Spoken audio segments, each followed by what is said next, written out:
perempuan setengah baya bernama Nom terlihat sedang melakukan praktik ilegal menggugurkan kandungan. Nom seperti telah terbiasa melakukannya. Ketika janin berhasil dikeluarkan, kemudian janin dimasukkan ke dalam kantong plastik, kemudian dibuang seperti sampah.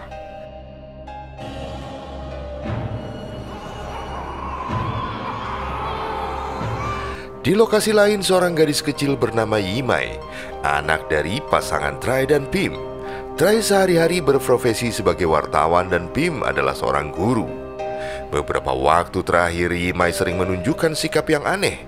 Dia seolah sering bermain dengan sosok anak kecil yang tak bisa dilihat oleh ayah dan ibunya. Mereka merasa aneh, tetapi Pim mengira mungkin Yimai menginginkan seorang adik. Selain keluarga Yimai, ada juga pasangan Buam dan Kwan. Kwan diketahui mengandung dan meminta pertanggungjawaban dari pacarnya. Tapi Buam tak mau bertanggung jawab dengan alasan masih bersekolah. Merasa Buam tak memberikan solusi, Kwan yang kecewa akhirnya memilih untuk menyelesaikannya sendiri.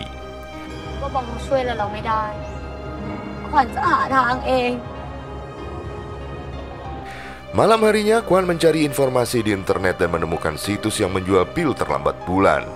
Tanpa pikir panjang, Kwan langsung membelinya. Sayangnya usaha Kwan gagal karena beberapa hari kemudian dia tak merasakan ada perbedaan atau perubahan yang terjadi pada tubuhnya. Tak ingin perutnya terlihat semakin membesar, akhirnya Kwan menemui sahabatnya yang bernama Gam. Gam pernah menggugurkan kandungannya. Awalnya Gam menolak untuk menolong karena tindakan tersebut dan sangat beresiko. Tapi Kwan terus memohon dengan alasan pacarnya tak mau bertanggung jawab. Dan dia juga tak mau dikeluarkan dari sekolah karena ibunya di kampung sangat berharap besar kepadanya. Setelah mendengar alasan tersebut, Gam setuju akan mengantarkannya ke tempat dia pernah melakukan hal itu. Beberapa hari kemudian, Trai mengalami kejadian aneh ketika meliput penemuan mayat seorang siswi yang diduga meninggal akibat praktek aborsi. Kejadian aneh tersebut terjadi 2 kali. Yang pertama ketika Trai mengambil gambar, dan yang kedua saat jasad diangkut ke dalam mobil.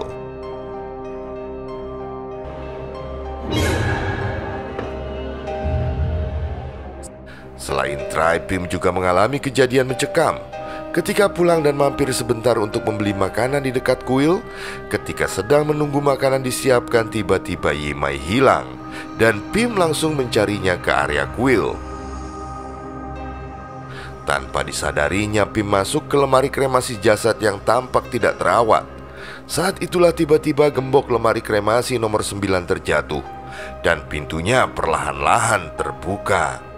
Pim yang menyaksikannya semakin ketakutan. Keadaan semakin mencekam karena di saat bersamaan datang seekor anjing dengan membawa janin penuh dengan darah di mulutnya. Pim langsung berteriak.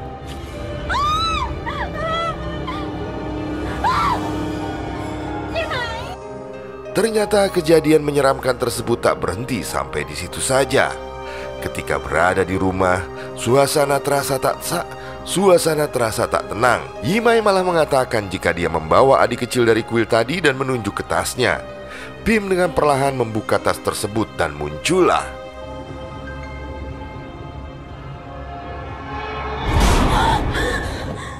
teriakan Pim mengundang perhatian Trai yang baru saja tiba. Dan ketika Trai membuka kembali tas itu, anehnya yang ditemukan hanyalah sebuah mainan tua yang sama sekali tidak menakutkan. Keesokan harinya, Trai mengembalikan mainan itu ke kuil dan meletakkannya di altar persembahan yang berada di dekat jajaran lemari kremasi. Entah mengapa Trai tertarik untuk memotretnya, tapi seorang penjaga datang dan melarangnya untuk memotret di sana.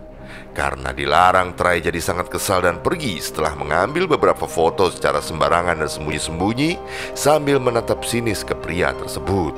Ternyata kamera Trai berhasil menangkap beberapa kebocoran cahaya yang ketika dicek lebih teliti membentuk wajah anak kecil. Tetapi oleh temannya, Trai diminta untuk tak percaya hal-hal seperti itu dan dimintanya menganggap hanyalah kebocoran biasa. Meski begitu, Trai terlihat tak setuju dan tak puas dengan pendapat temannya. Sementara di sekolah, Buam melihat Kwan sedang berbincang dengan Gam, tetapi mereka justru menjauh ketika Buam mendekat ke arah mereka. Buam sudah menduga jika Kwan akan mengambil cara seperti yang pernah dilakukan oleh Gam. Gam dulunya juga bersekolah di tempat itu, namun dia dikeluarkan karena ketahuan melakukan aborsi. Beberapa hari kemudian Kwan dan Gam pergi ke tempat praktek Nom. Kwan terlihat ragu, apalagi ketika Nom meminta agar Gam menunggu di luar. Selain itu, Nom juga meminta bayaran di awal. Dan setelah itu proses pun segera dimulai. Kwan tampak sangat ketakutan, ditambah proses tersebut berlangsung cukup lama karena janinnya susah dikeluarkan.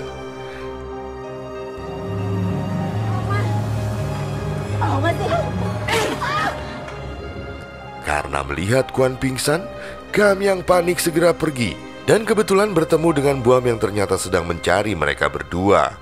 Buam segera berlari menuju kamar tersebut dan menemukan Kwan menangis sambil menahan sakit di dalam kamar mandi. Tak menunggu waktu lama, Buam segera membawa Kwan pulang ke rumahnya. Sementara Nom pergi ke kuil dan menemui penjaganya. Ternyata selama ini Nom menyerahkan jasad korban praktiknya kepada penjaga yang kemudian memasukkan ke lemari kremasi nomor 9. Suatu malam Try terbangun dan tak sengaja menemukan banyak bekas tangan anak kecil di salah satu hasil fotonya yang telah dibingkai. Try menduga bekas tangan itu adalah ulah anaknya. Hingga esok harinya dia mengingatkan Yimai untuk tidak bermain dengan bingkai foto. Namun Yimai menjawab bahwa yang melakukannya adalah seorang adik kecil. Alasan tersebut membuat Try marah dan memintanya untuk berlaku jujur jika memang melakukan kesalahan.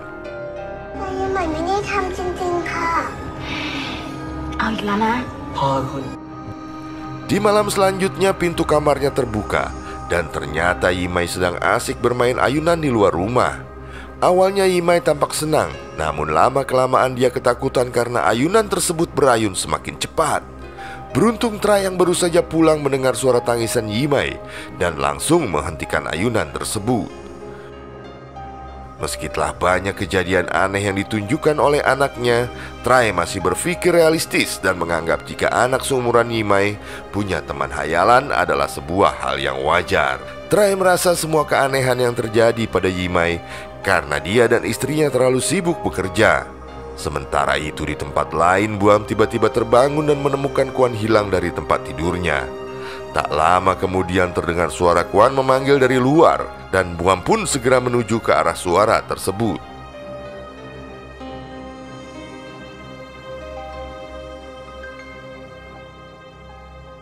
Setelah melakukan aborsi beberapa saat lalu, Kwan mengeluhkan sakit di perutnya. Sebab itu, Kwan dan Buam tak masuk ke sekolah selama beberapa hari. Hingga Pim sebagai gurunya merasa khawatir dan coba mendatangi rumah mereka. Ketika Pim masuk ke kamar Kwan, awalnya hanya menemukan baju penuh darah yang dibiarkan begitu saja di dalam toilet. Setelah mencari ke berbagai sudut ruangan, Pim menemukan mereka sedang bersembunyi di balkon dengan wajah yang ketakutan. Karena Kwan tampak kesakitan, Pim langsung membawanya ke rumah sakit dan menitipkan pada Buam agar tetap berada di sana untuk selalu menjaganya. Sepulang dari rumah sakit malam harinya, Pim terbangun karena mendengar suara aneh dari kamar Yimai. Pim langsung berlari dan ternyata Yimai tak ada di kamarnya. Keduanya panik dan segera keluar apartemen mencari Yimai. Saat itu sebuah bayangan menuntun Try menuju ke lantai bawah. Ternyata Yimai sedang berada di lantai penghubung tangga yang kondisinya tak ada pagar pelindung sama sekali.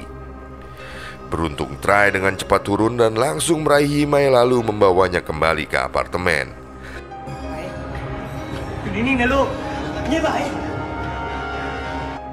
Keesokan malamnya Try ditinggal istri dan anaknya yang pergi menjenguk Kwan di rumah sakit. Pim ingin mengabarkan pada Kwan bahwa dia akan menghubungi orang tuanya dan orang tua Bam tentang masalah mereka. Sementara itu Try menyibukkan diri dengan melakukan video call untuk membahas pekerjaan bersama temannya. Namun di tengah diskusi, temannya berkata jika dia melihat Yimai di belakang Try. Awalnya Try menganggap bercanda. Namun karena temannya terus-menerus menanyakan sedang apa Yimai di sana, Try mulai merasa ketakutan. Lama kemudian, monitor komputernya berkedap-kedip. Setelah komputernya mati, Try kemudian memasang kamera untuk mengawasi ruang kerjanya. Tak hanya di sana, Try juga memasang kamera di kamarnya. Trai berharap tidak ada kejadian aneh lagi. Namun tiba-tiba saja ketika Trai dan istrinya akan tidur, tripod yang tadinya berdiri di posisinya mendadak terjatuh. Kejadian itu membuat keduanya kaget. Namun Trai tetap berusaha logis dan menganggap hal tersebut terjadi karena pemasangan tripod di permukaan yang tak rata. Setelah tripod tersebut kembali ditegakkan, ternyata tripod tersebut jatuh untuk yang ketiga kalinya. Tapi Trai dan istrinya tak menyadari karena mereka telah tertidur nyenyak. Esok harinya saat rekaman diputar, Trai sangat terkejut ketika ada sosok yang bermain di kamarnya. Selain itu, kamera di ruang kerjanya juga menampilkan sosok yang sama. Dari banyaknya kejadian aneh yang akhir-akhir ini dialami, maka keduanya memutuskan akan memantau keadaan Nimai selama beberapa hari ke depan. Gangguan dari sosok gaib ternyata juga dialami oleh penjaga kuil ketika dia menjalankan tugas untuk membakar janin-janin hasil praktek keji Nom. Mendadak alat kremasi yang biasa digunakan rusak. Ketika Nom datang mengantarkan lagi korban janin tak berdosa, penjaga kuil sempat menolak dengan alasan alat kremasinya masih rusak. Tetapi Nom tak peduli dan tak mau tahu. Semuanya harus segera dimusnahkan tanpa sisa. Akhirnya penjaga kuil hanya menyimpan semuanya di loker nomor 9 tanpa proses kremasi seperti biasanya. Setelah sekian lama, Nom mendapat teror untuk pertama kalinya. Ketika dia kembali dari kuil, tiba-tiba di rumahnya terdengar suara bayi tertawa. Dan suara tersebut sangat mengganggu hingga membuat Nom ketakutan. Tak hanya itu, Nom juga mulai kehilangan kontrol tangannya yang tanpa dikehendakinya mengambil gunting, dan gunting tersebut hampir saja ditusukkan ke arah perutnya sendiri. Nom berlari keluar, namun suara itu terus saja mengejar. Perutnya mulai terasa sakit dan muncul darah dari sela kedua kakinya. Nom merasakan sakit seperti yang dirasakan semua pasiennya. Darah itu semakin banyak dan memunculkan gumpalan yang sangat menyeramkan. Teror itu kemudian berpindah pada seorang artis bernama Karissa yang hendak tidur di kamarnya. Tiba-tiba selimutnya ditarik oleh sosok tak kasat mata, dan barang-barang di kamarnya juga bergerak sendiri dan berterbangan. Dia segera berlari keluar kamar, tetapi teror itu terus mengikutinya. Setelah beberapa saat dia terlempar ke kolam. Karissa kemudian berenang ke tepi kolam, tapi dinding-dinding kolam mulai mengeluarkan cairan merah. Dari lubang air juga keluar sosok yang kemudian mendorong Karissa masuk ke dalam air. Masih di malam yang sama, Trai pulang kerja dan kaget ketika istri dan anaknya tak berada di rumah. Dan yang membuatnya sangat khawatir, ada boneka kecil yang dulu sempat dia kembalikan ke kuil. Tanpa berpikir panjang, Trai kemudian menyusul ke kuil, dan di sana dia berteriak memanggil-manggil istri serta anaknya. Keadaan tampak sepi dan menakutkan. Trai kemudian mengelilingi setiap sudut kuil hingga kembali menemukan boneka kecil tadi tepat di depan lemari kremasi. Tak lama kemudian sesuatu terjadi. Trai masih terus mencari hingga tak berselang lama terdengar suara gedoran dari salah satu lemari kremasi. Dan ternyata di dalamnya ada Pim dan Yima yang sedang ketakutan. Trai segera membuka lemari tersebut dan menarik Pim keluar. Tapi gangguan kembali terjadi. Trai mengira semuanya sudah selesai. Dia memeluk Yimai untuk diajaknya pulang. Ternyata tanpa disadari yang dipeluknya bukanlah Yimai, melainkan bayi yang penuh dengan darah. Di situ terjawab, ternyata Trai pernah berselingkuh dengan artis bernama Karissa hingga Karissa hamil. Tetapi Trai sudah berkeluarga, tak mau kehidupannya terganggu, hingga meminta agar Karissa menggugurkannya. Dia bahkan mengantarkan Karissa kepada Nom. Dan kejadian tersebut terjadi 2 kali, dan Trai tak mau bertanggung jawab sama sekali. Setelah kejadian itu, kuil tersebut didatangi petugas kesehatan yang ingin memeriksa lemari kremasi yang dilaporkan penuh dengan bau busuk. Mereka meminta penjaga kuil membuka beberapa lemari. Akhirnya keluarlah jasad janin tak berdosa di dalam plastik yang jumlahnya sangat banyak.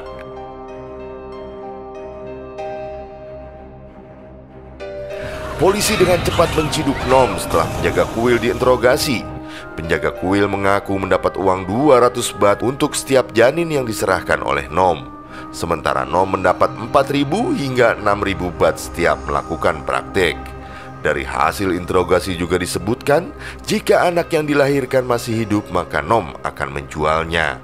Setelah dipaksa untuk membeberkan berapa banyak praktek yang telah dilakukan, akhirnya mereka mengaku telah melakukan hal keji itu sekitar 2000 kali.